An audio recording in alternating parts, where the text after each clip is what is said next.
isn't enough. Colorful, bright, inviting. But lurking behind the vibrant packaging lies something that is far more sinister. This is serial killers, the untold crimes of ultra-processed food. Today, we'll be diving into the world of serial killers, not the one lurking in the dark alleys, but in your plain sight, on your grocery store shelves.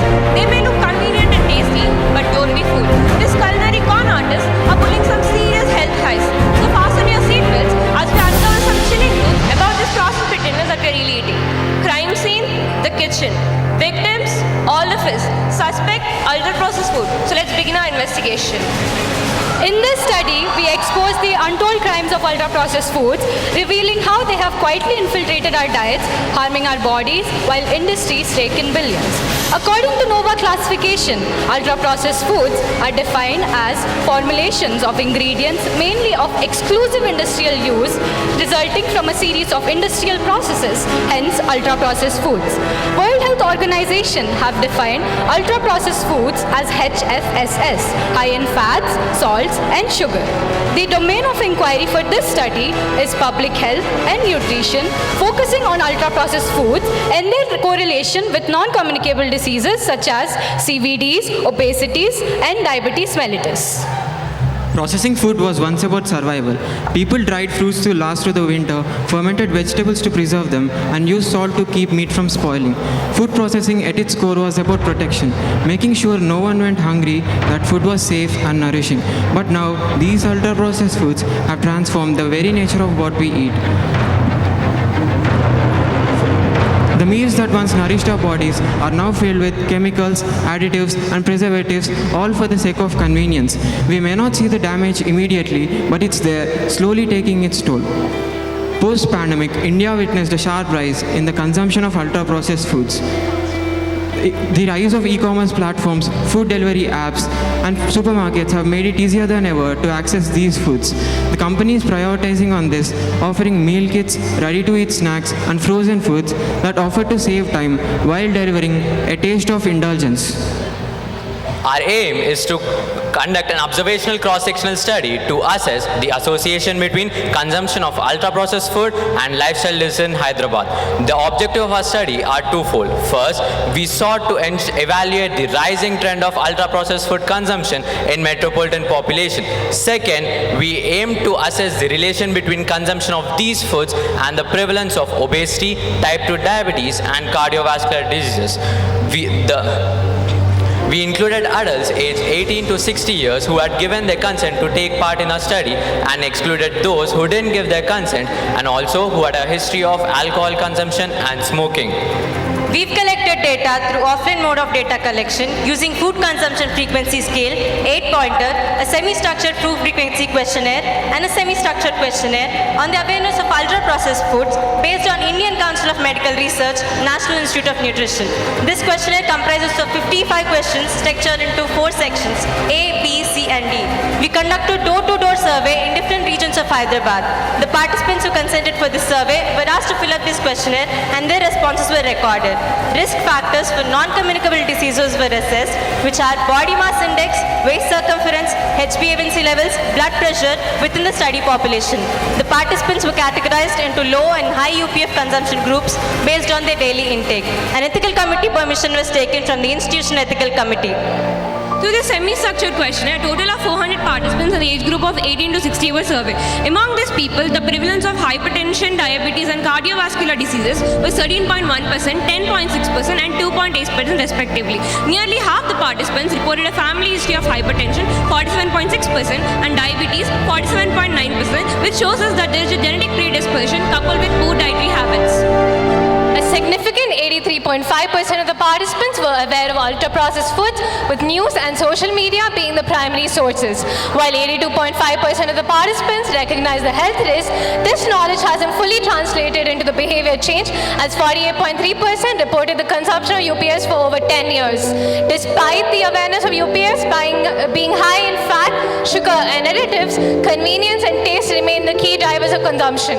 Additionally, 71.3% of the participants check labels at least sometimes, while 28.7% rarely or never do so, indicating a need for better education on food labeling.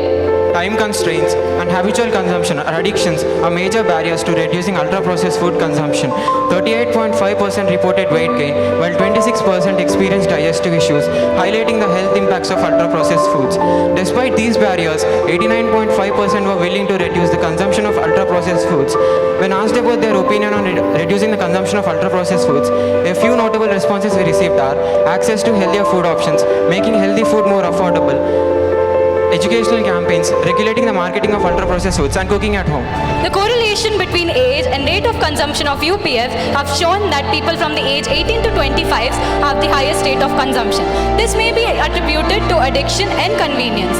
The association between mean consumption score and body mass index is statistically significant, of P being less than 0.01 based on the results of Pearson's correlation test. People with the blood pressure reading of greater than 140 by 90 mmHg have a higher statistics of UPF consumption. The rate of consumption of UPFs is higher in participants with the HbA1c values ranging from 5.7 to 6.4 and also greater than 6.4, which accounts to UPFs being a risk factor for hypertension and diabetes mellitus. But there is hope. We don't have to access our future. We can make small changes that can lead to bigger impacts. The Food Safety and Standards Authority of India, in consultation with the other stakeholders, have to come up with a clear, transparent definition of HFSS foods. There is a need to strengthen the existing policies and come up with a comprehensive national nutrition policy that covers both undernutrition and overnutrition and clearly states its objectives and goals. Implementing the labeling guidelines so that the consumers are not misinformed and manufacturers adhere to it. And also front of the package labeling if necessary to differentiate between healthier alternatives and ultra-processed foods. Have nutrition-based tax models which focuses on higher taxes on products like fat, salt, sugars beyond the recommended level and lower taxes on healthy food. Subsidies and other fiscal incentives can drive production and influence consumer behavior towards buying healthy food. Efficiently use advertisements to ensure nutrition security and restrict marketing of unhealthy products by manufacturer as well as retailer.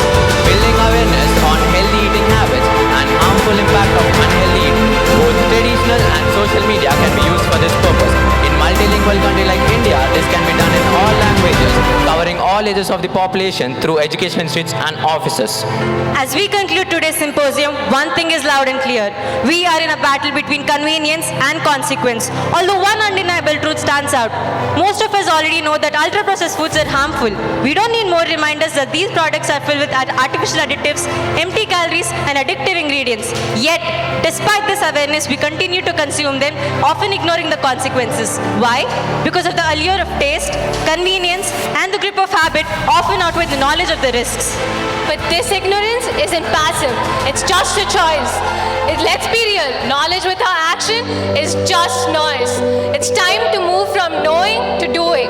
We have all heard the saying, you are what you eat. And if we continue down this path, we are feeding our future a recipe for disaster. The time for small, safe steps is over. We need a food revolution, a shift in the way we think, buy, and eat. The stakes are too high to ignore. The time to act is now. Not tomorrow, not when it's convenient, but now. So what will you choose?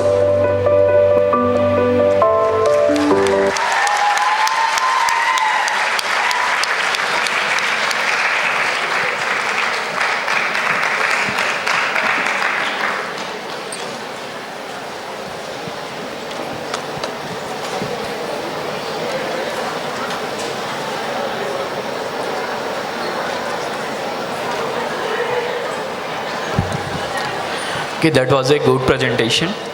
So nowadays is the trending of non-communicable disease. Prevalence is very high globally compared to the communicable disease. Why ultra-processed food is harmful to the health? Ultra-processed food mainly contains high Very fats, good. High sugars, high salts, and fats, free sugars radicals, and saturated salts. fat. And they have less vitamins and less in nutrition, and they're very addictive. So they are harmful to the body. What is your title of study? So, our study is an observational cross-sectional study in metropolitan population between the ages 18 to 60 years. Okay. What is your primary objective? The objective is to evaluate the rising trend of ultra-processed food consumption in metropolitan population, and also to know the connection between the consumption of these foods and the prevalence of obesity, type 2 diabetes, and cardiovascular disease. So lifestyle disorders are your outcome. Okay. Okay. Have you calculated the sample size? How much you taken sample in your sampling? We took sample size of 400 with 4 PQ by L square, prevalence being the consumption of Which ultra-processed prevalence you taken? Which prevalence you mentioned? consumption of ultra-processed food. Is it right? Yes, sir. So I would like to add on to my colleague. So right now it is a pilot study in Telangana, sir. So there's no other research that has happened before, especially on UPF. Right now in NIN there's a research going on, but it's still in progress. So we took the value from them being 47.3. That is the exposure of UPF right now, like the prevalence. Okay, ma'am, very good. If we don't do the prevalence, what prevalence we have to take? 50%. Okay. Okay. What type of sampling you taken? Convenient sampling. Okay. Why convenient sampling? Because it's based on the availability of the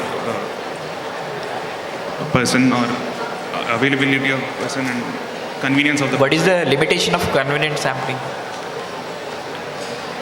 External validity is the very less. Generalization of the results to the general population. Okay. Okay, thank you. That's it. So what is the uniqueness in your study? Every day you see in the YouTube, everywhere in the social media, this is what is being talked of, no? So why this topic? And despite of the high awareness, but there's a still rising trend in the consumption of ultra-processed food. Even after the pandemic, the sales of the ultra-processed food increased manifold. So the consumption increased and the prevalence of the disease also increased a lot. So I would like to further add on. In 2011, there was a UPF prevalence of 43%. In 2021, these have worked, but then it decreased to only 36. But it's also projected to increase to 39% by 2030. So our effort right now is to decrease that too. That's well answered. Okay. And then the socio-economic strata on which you have done this, is there in a like upper middle class and over is what you have looked at? You have not looked at it in the lower class socio-economic strata? Not yet, sir. So we are targeting an urban population because from the past 5 years, especially after post-pandemic, there's increased industrialization and urbanization. And also there are many research articles that we have referred to which say that there's increased UPF consumption, especially in the higher income countries and upper social economic class, especially because, you know, the work lifestyle of 9 to 5, convenience of UPFs being like easily accessible. That's why, and also if we have raise awareness amongst them, they can easily afford the healthier alternatives right now.